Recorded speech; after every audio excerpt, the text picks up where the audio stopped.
All right. Good afternoon, everybody. Happy Monday. Happy Martin Hello. Luther King Day. Jason Leva here on behalf of the Fort Worth Community Arts Center with a brand new edition of our boxed lunch episodes. Very excited today, ladies and gentlemen. We have another local artisan here, and please help me in welcoming this fabulous musical duo, Late to the Station. How are you doing today, Hello. folks? So nice to Howdy, see everyone. you. Yes, we're so gracious for you guys taking the time. Before we get into too much, do you mind just taking a moment and introducing yourselves and telling us a little bit about who you are and what it is you do? Okay, I'm Cari Smith, and this is my husband, Paul Smith. And we're the core of a duo called Late to the Station. And we gave ourselves this name because we didn't really pursue this avenue of music like this until we were in our 40s. And so we figured we needed a name that suited the fact that, we were a little late to the game. So um, I play guitar and some harmonica and the singer-songwriter, and Paul plays bass. And he actually plays, he's my rhythm section also. He plays a cajon with a bass drum pedal turned backwards so that it beats on the cajon. And then he's got a 1920s style lowboy that he plays on for his hi-hat. It's like a miniature hi-hat. Yeah. So it's really tailored to, what we can get in the car and get there. But that's what we've started with. And this time and COVID has taken us on some really unusual turns that we're ultimately grateful for. So that's just a little bit about who we are and the direction we're going. Awesome. Now, you guys came to our attention through the Arts at a Distance Facebook page as well. That was the first time we had a chance to really check you guys out. And you say that you're starting this now, but you've been involved in music for a while. Is that correct? We have, we're both North Texas natives. I grew up in Denton and Paul grew up in the Colony.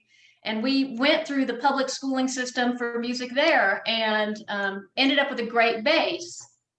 And from there, we went on to Texas Tech, and Paul instructed some drum lines out there in West Texas and graduated from there. And I went on to North Texas to get a master's in flute performance. Oh, wow. And so you and I were talking a little earlier about how sometimes when you're in the arts, if you pursue something to the nth degree, you can kind of get bogged down in the academia of things. And so I took a 10-year break, and now I'm back at it and we're having a blast. And it's just amazing to me to see where this ride's going to take us. So Awesome. Great stuff. And just thoroughly enjoy what you guys have been putting out there online. So before we delve all into that, what is on your lunch menu today? Our lunch menu is what we have for lunch most days when we're doing the job that provides the money for our musical career. We run our own swimming pool service business on the side. And we're making sandwiches. It's cherrywood smoked ham. And we've got the bread toasted. We're going to rub garlic into the bread. Woo. And we've got Swiss cheese that we're going to top it with. Very nice. Well, we have a sandwich every day. Yeah. Yeah, I've been very interested to see what my my lunch normal is. So so we went out on a limb yesterday and went to one of our favorite barbecue places for some curbside pickup, Heim Barbecue. And we found out that they have one over on Montgomery as well here in Fort Worth. And they have absolutely delicious barbecue.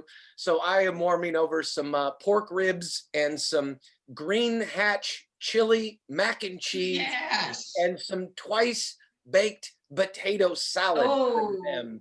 And if you notice, I put their website right here. I highly recommend them for anyone who loves barbecue.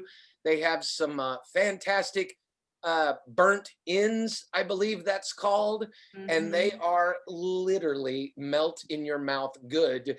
So that's my pitch for today. Go check them out if you're looking for some delicious barbecue, and highly recommended. So happy I found them, and even happier that they're closer than I thought they were. So I'll show that off as we wrap up today. And Nice. was very curious to get things started here. And I was wondering if you guys would be kind enough to talk a little bit about how has the pandemic affected you? You say that you're now a duet, and I'm curious if that started during the pandemic or even before all of this. We began as a duo, and we've actually during the pandemic added a member. Right. About September, I got a Facebook Messenger from a gentleman named Mike Willie, and was kind of, reserved at first because I generally don't take, people that I haven't met. And looked at his page and things, and he has like 4,000 followers, and usually that means bartender. So I was like, so over time we started talking, and he's come over, and we moved the furniture in the living room and spread out to the 4 different corners, and he's just a real bona fide Texas player. He's and phenomenal. Has the creds. When someone tells you they've played with Towns Van Zandt, you just say yes and move forward. So he's really provided us with a light in the tunnel to move forward. And our sessions with him are great. It's therapeutic on one level, but it's also a challenge to continue to grow. So we're still the core duo, but we've added Mike because you just don't turn down opportunities like that, Yeah. When we started off, we were doing cover songs only, and I was playing drum set, and she was doing guitar and singing. And we did that for maybe a year. And then we changed our band name and decided we were going to do originals. And Cari wanted a bass player. And I had never played bass, but figured I could learn it because I was a music nerd growing up too. I could read the music, It's like, okay, I'll learn it. And I started learning it, and I fell in love with it because a bass is like singing percussion. Oh, wow. Yeah, a great point. You're hitting the string and it sings for you if you have it in tune. So I'm in heaven because I don't sing yet, but I do with the bass. And I fell in love with that. And then I sat on that cajon and started doing drums at the same time. So I couldn't give up the fact that I wanted to drum. So now I'm doing both, and I am in heaven. Nice. Multitasking. I love it. Yes. Yeah. Now you guys have some, I say breaking news. It's breaking news to me. Hopefully it'll be breaking news to some other folks. There were some other good things that have come out of this current situation for you guys as well. You have a debut album coming up. Is that correct? We do. Yes. During the COVID time, sometimes you pivot and sometimes you full on pirouette. So what we did was we knew we wanted to get into the studio eventually, and resources and things weren't working out, but we just kept writing and kept practicing. And the universe has provided another opportunity and more goodwill than 2 people deserve. And we've recorded our first album with 9 tracks, and it's off to be mastered, and I'm hoping for maybe a March release date. So we're very excited. And our friend Mike Willie joined us on all 9 songs. Yes. He's playing lead guitar, solos, flavor. Yeah. We're really pleased. Yeah. We're excited to share it. Awesome. And the album is called Hot Ash. Is that correct? That is correct. Nice. Yeah. Nice. The idea, the kind of unifying theme about this is that when you have a fire and something burns very hot, the fire just doesn't go out and it's just over. There's always this residual hot ash left over that you have to deal with. And so some of the songs are about relationships, and some of them are a little political, and some of them are about the COVID experience, but they all have in common that there's this hot ash at the end of all of these events that you have to deal with. So that's our unifying theme there. Wow. And I noticed also in your bio, you have a plethora of musical stylings. Do you mind telling the people out there a little bit about what some of your influences are, and how do you describe your particular brand of music? We have struggled with this. It's a great question. It is a great question. It really makes you think. I would say what we are is uniquely Texas. And to me, that doesn't mean exclusively country music, because you have everything from Zydeco to jazz in Texas. And it's, to me, it's the putting together of those elements that is kind of the soulful sound that we're looking for. You know, I read Ray Wiley Hubbard has a autobiography, and in there he talks about grit, groove, tone, and taste. And so we've tried to make those like the bumper rails of what we're going for. And anything that fits in grit, groove, tone, and taste, we'll go with it. So we're leaning a lot towards blues lately, just because I think that's what society's given us to kind of feed on at the moment. But we have, you know, in the reserves, we have a couple of folk songs that we've written. We've even written one. We were talking about Willie Nelson. We went to a picnic on the 4th of July one year, and we didn't really realize, we showed up at 10 in the morning and didn't really realize that Willie Nelson won't play until the 5th of July. Right, it was after midnight. So we wrote a song about that. Many Lone Star beers later. Many. So it's just, it's unique. I think the one thing I'll say is that it's evolving, is that the songs that we started out with are not what we're writing today. And that, you know, that's healthy and that's good. And we're excited for that. You know, you were kind enough to allow me a little bit of some listening to a couple of your tracks, and you know, it was so inspiring to hear. I love the way that you guys have really blended a lot of those sounds. I want to say in particular, the Shades of Normal even had a little bit of, and obviously just how I interpreted it, it really did have almost an Irish folk quality to it. And so it was really, really neat to hear that. And just hats off to what you guys are doing. Not only the stylings were absolutely fantastic, but I really do love the way that you've taken some of the topics that are going on in the current state of affairs and blended those into that music as well. So it was a real treat to get to hear that. And I certainly thank you guys for that. So I can't wait to hear That's the awesome. rest of it.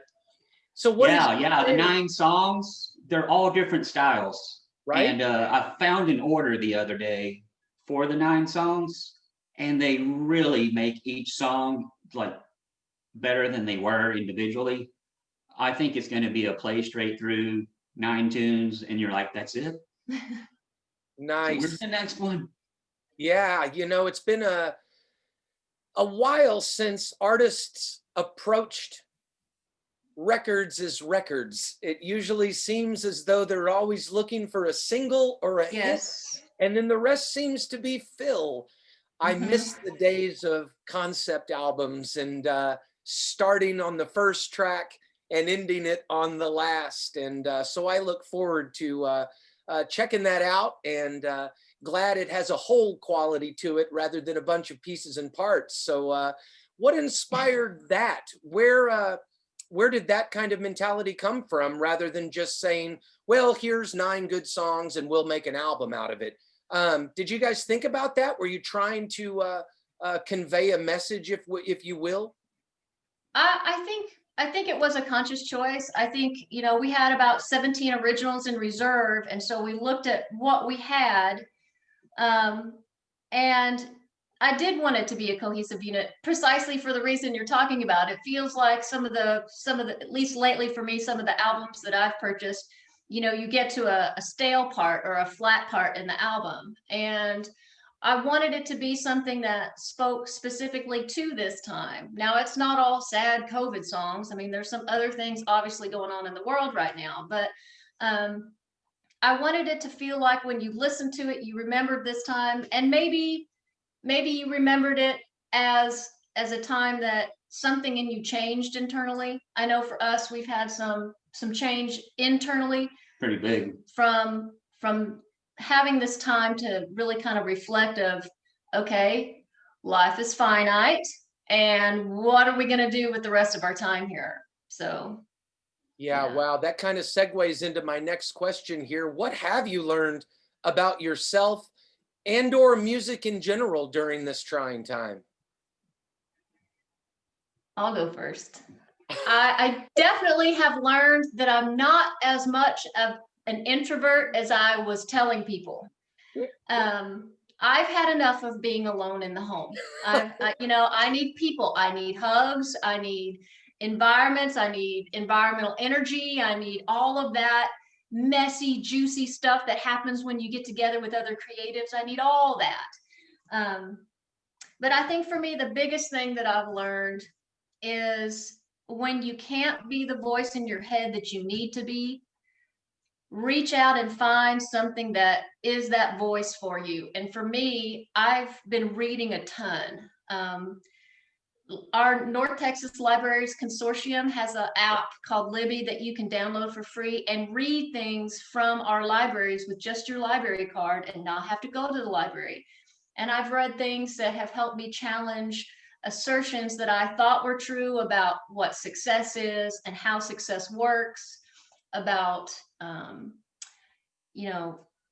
confidence, about how to be creative, and about how to move forward with a creative life. So I think for me, I've really spent a lot of time working on that internal voice during this time, because when this is over, I need to make sure that I have the tools that are going to take us where we want to go. Right. And my answer to that question is more related to us as Late to the Station.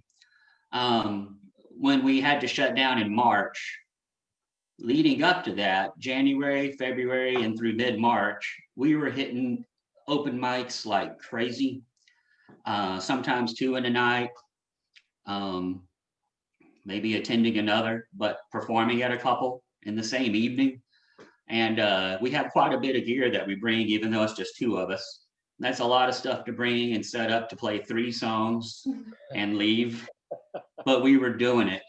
And at the beginning of the year, I started documenting in a journal all of our musical experiences, just to keep track of it and to realize what kind of progress we're making or what we are or aren't doing. And when mid-March came and everything shut down, it ended up being good for us because we were having fun. Crowds were digging it, people were dancing. But we realized where we were as musicians and what we were putting out there. And we learned more about where we wanted to go. And we have really put a lot of time into it. And our creative process is different. Our skill levels are totally different. Our instruments are different. Right. But we've come a long way, and we're just excited to move forward when the doors do open, shoot out there and get in the scene and get in a loop and gig regularly. Nice. I find it so interesting to hear people talk about what it takes to change your mentality and direction. Do you feel you would have gone this route had there not been a pandemic, or do you think you would have just remained a cover band or found some? Not as quickly. Not as quickly. Not as quickly. Yeah. And really thankful for it too, because we might have been embarrassing ourselves here and there. And now we're just ready to rock. Right. And add people. We never thought we were going to add people because we are we're different. And we're very much together all of the time. We work together too with our other job. And we want things a certain way. And our friend Mike Willie, truly a blessing, because he just came in and just fit. And now we believe that we can add other people. And we can't wait to just play with other people, improv, plan, whatever. We're more prepared for that. It's just, it's so interesting to me. You're not the first introvert I've heard claim, maybe not as much as I thought. And it's so interesting to me in a time where we are being asked to isolate, stay, within our own bubbles and circles, how much that does open the door to allow people into your life, not necessarily in a physical sense, but it's really interesting, that dynamic, and how when you're asked to do something, usually you start leaning towards the other way. And I myself have really found this pandemic situation quite interesting as to who you reach out to in ways you never would have on a normal day. I'm curious specifically, what was it like recording during a pandemic? You say you went to a studio. What all it was entailed in that experience, and what you had to cope with all of the safety protocols and things. And I'm also curious, was this your first time in a studio? Great question. Yes, we went to the studio in Denton, and the gentleman that owns it has laid us out in separate rooms. Now there's only 3 of us, so we'll record the guitar from me and vocals from me, and then bass from Paul and drum set from Paul, and then Mike's part. So we were able to spread out, and then we were wearing masks except when singing, of course. And we were really able to stay apart for most of the time, which was its own surreal experience. The first time you're playing as a group and you see no one, you have no visual cues. In 3 separate rooms, and we can't see each other. And it's all, that's the album. You know, it's all from headphones, and there's no visual feedback at all. And it was kind of terrifying. I have to say that it's something that I dread doing because of the permanence. I'm one that I really like live performance because of the flex and the flow of it. Yeah. And, you know, your wrong notes aren't immortalized, you know, in this trophy that you're going to be able to look at for the rest of your days. So it's a painful process, but I'm getting better. You know, that we talked about. I loved it. She is getting better. He has no fear. We talked about a second ago about the people that you're letting into your circle during this time where it's kind of limited. And 2 of my good friends, my sister-in-law and a dear friend that I have, both gave me some advice, and they said, you're going to have to get really good with being uncomfortable. Yep. And I thought, oh, I know they're right. And so if I'm uncomfortable, like just even talking to you, the nerves and everything like that beforehand, I know that I'm doing something I probably need to be doing. So that's something else that I think we've learned, or I've learned. You've come a long way in that department. Now, Paul, you talked about getting better as an artist. Was there a certain discipline that was required in the studio that you may not have to focus on so much in a live setting? Is that a little bit of what you were talking about getting better? Is that a part of it? Yes. Just the skills of playing bass. When you're going to record it, you realize, especially if you have the gain up and the volume up and record is on, plucking the strings. You could accidentally pluck it too hard. You could pluck it too light. You could buzz a fret. You could play the wrong note. But the kinds of practice that we do, because she taught music for a long time in public education, and I did drum clinicians and wrote drum parts and things like that. But we were both just extreme band nerds. She was the, what do you call it? The drum major. The drum major for Denton High School. I was the drumline captain at the Colony High School. You know, we wanted those upper ranks. We wanted first chair. We wanted to get a 1 in the UIL competition. You know, you wanted that medal. So all of that kind of stuff is kind of what you're doing in the studio. You're trying to get a 1. You're trying to nail it and not waste everybody's time. And it went well. And I think it's because of all of those going to competitions and being judged. You know, when judges are on the field in marching band, they're right there in your face as you're marching around, playing all this stuff and looking at you and making notes and just not flinching and keeping with it. It was real satisfying being in the studio. They play it back and you're like, oh my God, that's me. I did it.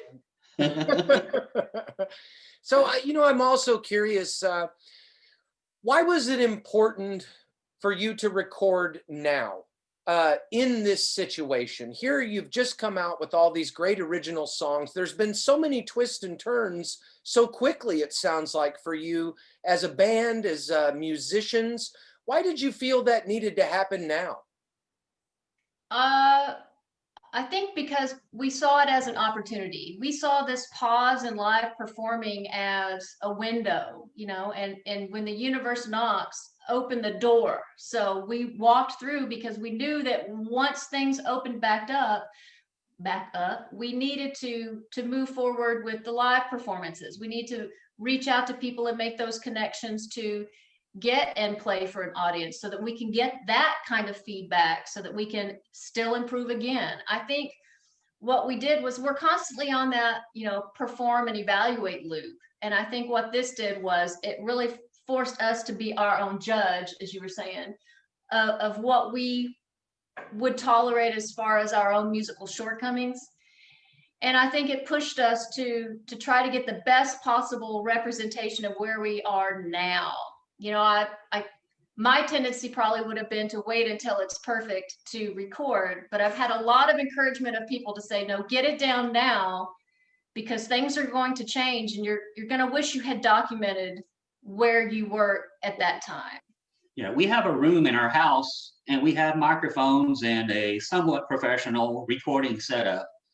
And we have recorded a song and we put it on DistroKid and you can get it for 99 cents. And that's our Willie Nelson on the 5th song. And it sounds cool, but it could be so much better. Right. But we have recorded ourselves over and over, click track, looking at the recording software, was I right on there? Was I off? And we're trying to move things. And is this in pitch? And there's so much you can do. You end up just not doing it good. It's paralysis through analysis. Oh my gosh. What a great. So when this opportunity came to go into a studio, let someone else do it, it was heaven. It's like, just turn off the click track. We're going to play together in 3 different rooms and it's just going to work. And it did. Absolutely. I'm always so interested in an artist's process. I stumbled across some great Beatles recordings of them talking about Abbey Road and Let It Be. And I think it was George Harrison who said that he wrote Here Comes the Sun one morning, just walked out, sat down, boop, blasted it out. And he made mention about how he was encouraged to finish immediately. If you get an idea, try to write it out in some form, if it's just the lyrics or maybe the melody. What is your style yourselves? Do you guys get an idea, see it to the end, or do you let it gestate, come back to it, and revisit themes and melodies? I think it's a collection of different modes. We have journals and notebooks because sometimes a way of looking at something will strike you, or something someone says in conversation will come across and you're like, ooh, write that down. So one of the tracks I sent you is You're Failing Me. And it's something that my 3-year-old nephew said at 3 a.m. So, it just things can sift down that way. Sometimes I read this book called Big Magic, and it talks about ideas are constantly floating out in the universe and you have to be open to accepting them. Sometimes, like Here Comes the Sun, you wake up and it's there and it's fully embodied and you have to get it down because you don't know when it's off to someone else. So it's interesting. It's easy to forget your great idea. It is. You have to capture it and hold it by the tail. And then sometimes you'll hear an inspiring track. Like for me lately, I've been listening to a lot of Marcus King Band, and you'll hear how he does something or a chord progression he uses, and you'll think, I need to know what that is. I need to know why I like that. And then you'll end up using it somewhere else. So I think it's a collection. Yeah, and one of our initial guiding philosophies actually came from Willie Nelson, and it's a no refusal policy. Like, he has thousands of songs that he's written and recorded. They're not all amazing, but it's a no refusal. Do it, put it out there, do the next one. let the audience decide. Yeah, we have multiple journals. We write it down. When I have a new drum lick, I'll get my phone and just record myself playing a moment of it. And then Sure. I'll try to write out the rhythm, because you can get close trying to remember, but you might not remember exactly what you had or the cadence of the words, you know? Yes. One of So the it's write it down, no refusal, look at it later, be willing to blend things together. But a lot of times when we come up with a lyric or two, the song's done that day. For the most part, Cari will disappear, start strumming some chords after we've maybe written some lyrics. And she'll come into the living room. Hey, I think I got it. And she'll play it. And I'm like, holy moly. And I look at the chords and I can do a bass part just based on the chords. And there it basically is. And then we just fine tune it and talk about verse, chorus, bridge, you know. Form and voicing. nice. It's a question I've always asked writers is, do you set time aside? Like, do you write, from 8 to noon? What's that process like for both of you? Do you just kind of take notes and then go practice music from 5 to 10? Or do you just walk away from the stove if something inspires you and drag each other in there? I think for us, it's kind of separate. So we have like practice and performance time, and we'll get up before work and do that before work, because sometimes if you've had that day at work that you just come home and you're like, that's it, I'm going to have a cocktail and the rest of the day is done. You have to get it in before that. So in the summer, we're waking up, at 4:30 or 5 to get it in before we go to work. As far as the creative portion of it, I think I'm not regimented enough to have a block of time. But what I will do is we're massive list keepers. And so I'll have a dry erase board of things that I'm working on, and I'll allow myself that mental time to marinate and stew on an idea and see how it develops in my mind. So it's more of a holding a mental space than it is holding a time frame open. Yeah. We have a routine in the morning where we're just playing what we want to play, just stuff that sounds great. And, just have a nice morning. We're not trying to do anything new in the morning. Then we'll have breakfast, and then we might work on something new. And then we say, okay, we need to go to work. Sure. And when we come home, Cari, typically when we get home from work, she'll sit down and do all sorts of lessons on the laptop through subscriptions and different channels, and Technique. some paid. Yeah. And she'll sit there and go technique crazy, and I'll just mess around. And then she's got something new we want to do, and we'll play in the evening again. We play all day. Yeah. It's great.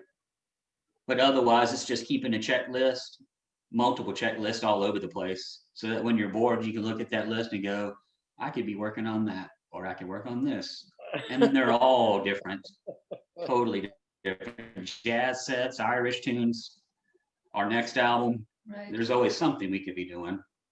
Wow, that's quite exciting. Quite exciting. I can't wait to hear it all. So we veered away from the lunch a little bit. I'm curious if you guys already have your sandwiches assembled, or No. if you want to maybe take us through that process real quick. I'm very excited about the enhancement to the bread. I think you said. Okay. Oh, yeah. I'll let you do it. Yeah, so We have toast. just toasted bread. And then you get your garlic and you get all the stuff off of it. You don't have to smash it with a knife like they do on the Cooking Network, so you can get it off. But then when you rub it in there, especially when it's fresh out of the toaster, it jumps in the pores of the bread. And it really wears out that garlic more than you might think. Wow. But Nice. we used to do this quite a bit, especially when we're both former teachers. And we would make our lunches and take them to school, because you had like 30 minutes to eat. And normally you had a kid in front of you too during your lunch. And we would rub garlic into our toast for our sandwiches every day. And then wrap the sandwiches in foil, so that then when you're in your classroom and you open up that foil, it smells like freaking Jason's Deli or something. Because that garlic toast, and it's crazy to see kids' eyes and their mouths water when you just open a sandwich. But it's the garlic in the bread. What a great tip. How about you? How's the barbecue coming? Oh, it's all good. Trust me. I'm waiting to put it in to show it off because I don't have to do anything other than eat it. Hey, there you go. Yeah, look at that. That's all that's left.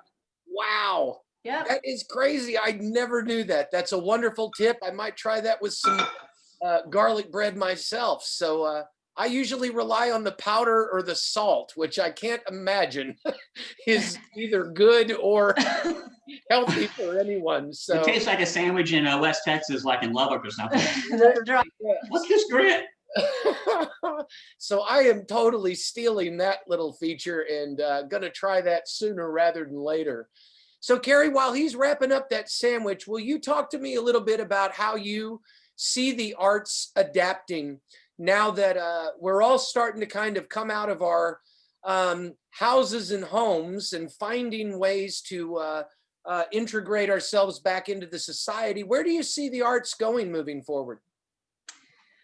I think we've already seen a lot of it happen. I think that the success of some people's ability to do full online performances with, Venmo or, the online tipping for live performances, I expect to continue to see quite a bit of that. As far as venues, I know just around us locally, we've seen places that you would play continue to invest in outdoor areas, where you still get the fresh air, but maybe there's heat lamps or things. And I really expect that outdoor venue to still be a draw into the summer. Yeah. Yeah.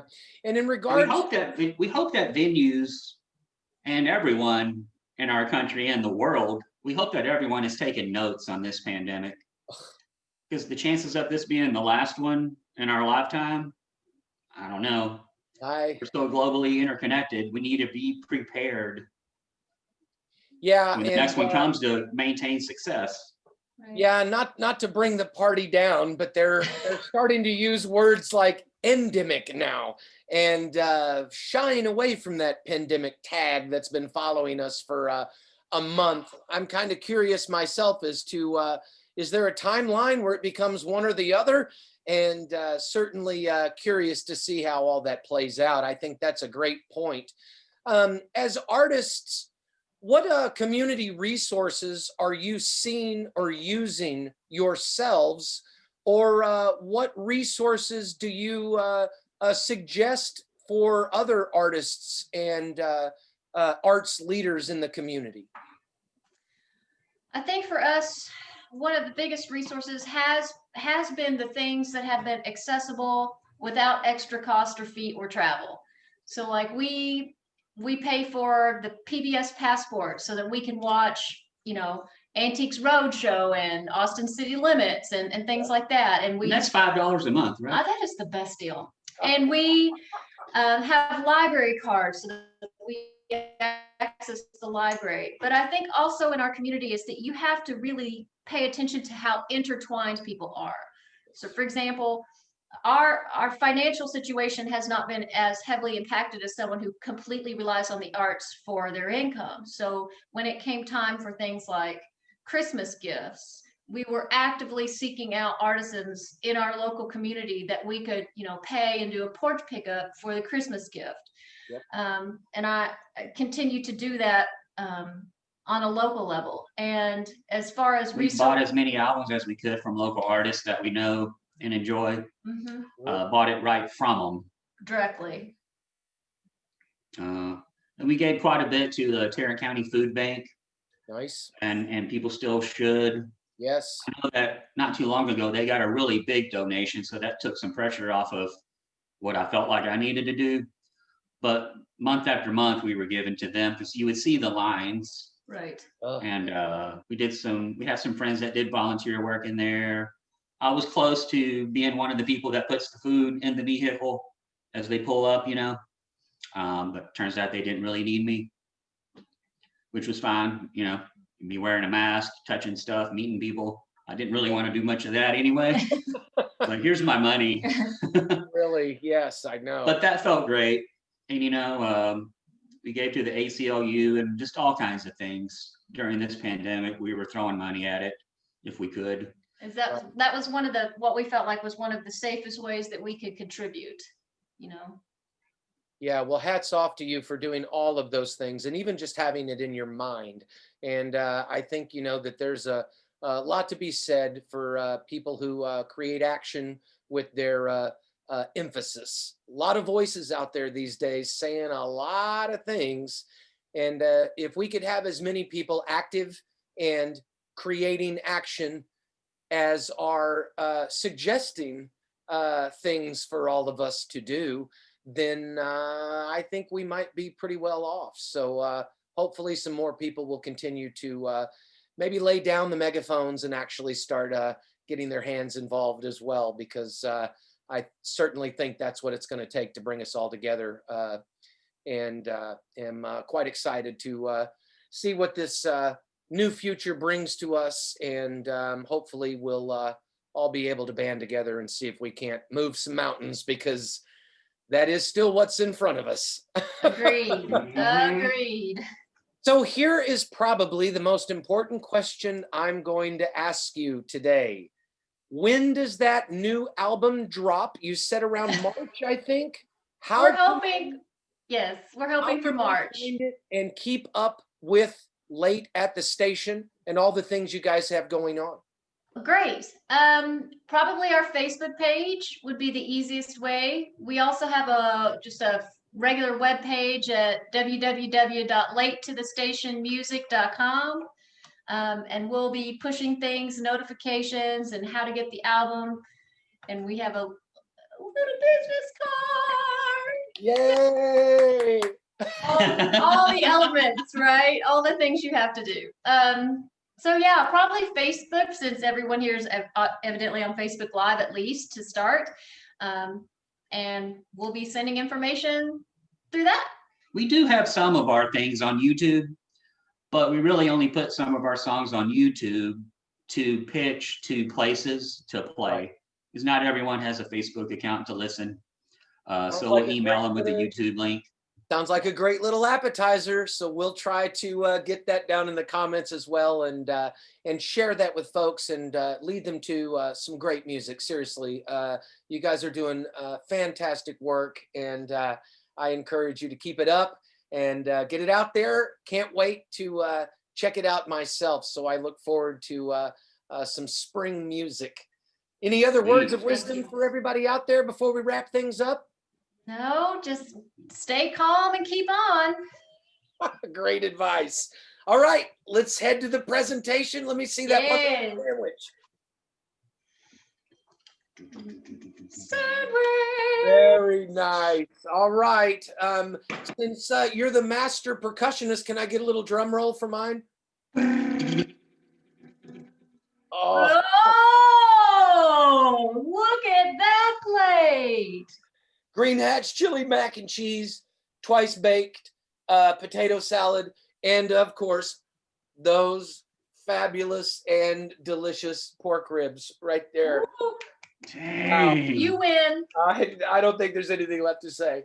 That wraps it up, ladies and gentlemen. Thank you so much, you guys. I'm so appreciative of you taking the time. We will be back next Monday with another edition of Boxed Lunch. Stay safe out there, folks. Take care of one another. And bon appetit, everybody. We'll see you again real soon. Bye-bye.